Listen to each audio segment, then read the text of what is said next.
Hello guys, this is Infinum here, and today we'll be looking at a team that gets 5% in about 5 minutes in the Rancor with probably some characters that you have developed already. If you've worked on your cam mission and you have these Shaak clones at Relic 5 and above, then feel free to use this team, as it is very reliable to get that 5%, and if you want to squeeze some more extra damage out of it, that is also possible. So let's take a look at it.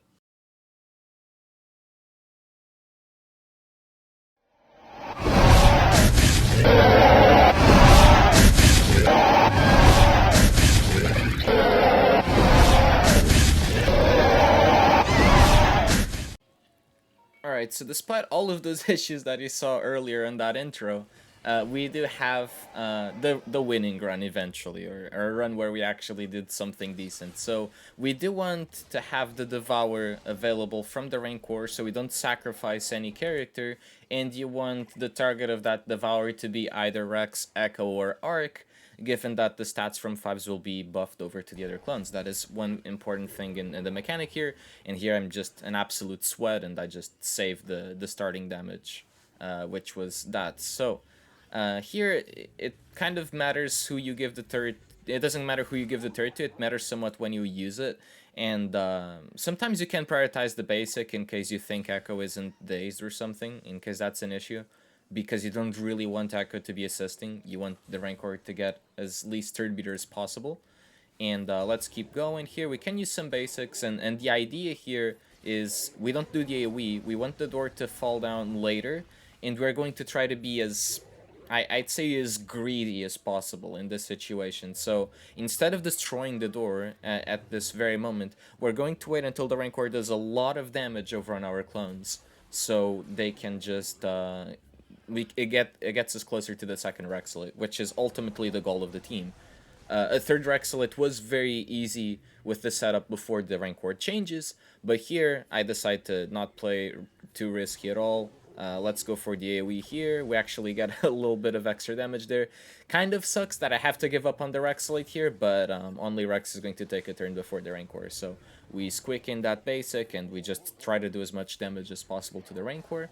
We give speed up over to Rex, so we can take as many turns while the Rancor is toppled, very important. And this way we try to just get to the second Rexolite as quick as possible. So we just do a lot of damage here, doesn't really matter.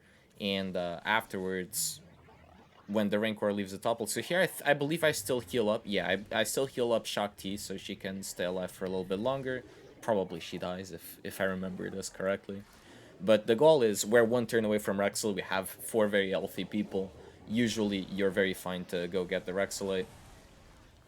Rex is under red health, but he's gonna make it. He's gonna make it. And that's your 5% damage right there, if you get the second Rexolite. So it's a very easy setup. The biggest issue that I've had with this so far seems like the one you have on the intro, where the Rancor just targets your Shaak or your 5s, and it's something that's close to unbearable. However, if we go over to modding, really, I don't think you need to be too specific, especially if you are in a top end guild that does this stuff really fast in regards to the Rancor. You really want these characters to be fast between Rex and 5s. You want Shaak with some survivability, and you want Echo and Dark to have some physical damage. So let's show you the sets really quickly. Alright, so the mods for this team are as follows. So for Shakti, I actually gave her some health sets, and I didn't give her any speed sets, but try to make her as fast as possible inside of that health range. But I also wanted to be thick, so in regards to Shakti, she can be really fast. Her base speed is incredibly high, but you kind of want her to survive as long as possible, and if you have her with a speed set, she becomes a little bit flimsier, and you'd prefer her to be healthier. And given that you might have a lot of decent health mods out there, these are where their utility come in. For Rex, I just try to make him as fast as possible. Now, that being said, I have these mods. Maybe you have better, maybe you have worse. But the idea is to really just speed up Rex. Give him your best speed set, independently of what your stats look like. If you can give some extra health so he stays alive longer, which was a bit of an issue in my run, that will be helpful for your Rex for sure. arc isn't as important as fives, and fives is actually super important to also give him a really nice speed set. And if you can focus on some health primaries, the better. So you can offload all of this health over to the other clones, which really beefs them up, keeps them alive for a little bit longer. And the speed boost over to the other clones is just absolutely insane. So the more speed you can afford to put on fives, the better. And I really recommend the speed set for it. In regards to Arc Trooper, I tried to have him still somewhat fast inside of my offense mods, and again, health is a priority over protection because health can't be well. It can't. There's a max health reduction buff or debuff from the Rancor, but the protection can be stolen the longer you fight. So you want to make sure that you keep your health a little bit like Trample, except you don't have any of the no assists and stuff. He will just daze you instead, so makes it somewhat easier on you. But some really decent damage on Arc, and Echo actually made him very slow, as I really don't want Echo to take any turns at all, because if you have a fast Echo, he gets rid of the daze, and then he starts assisting on every basic, and you don't want him to do that. You just want him to not take turns, and if possible, get him to assist as hard as possible whenever he does assist. So that's what I found to be better. And I've tried actually like full speed sets on all of these characters because the more turns clones take, the better it is for the damage on the aerial advantage. However, the issue with that is that you give a lot of turn meter, makes it a lot harder on Rex to survive.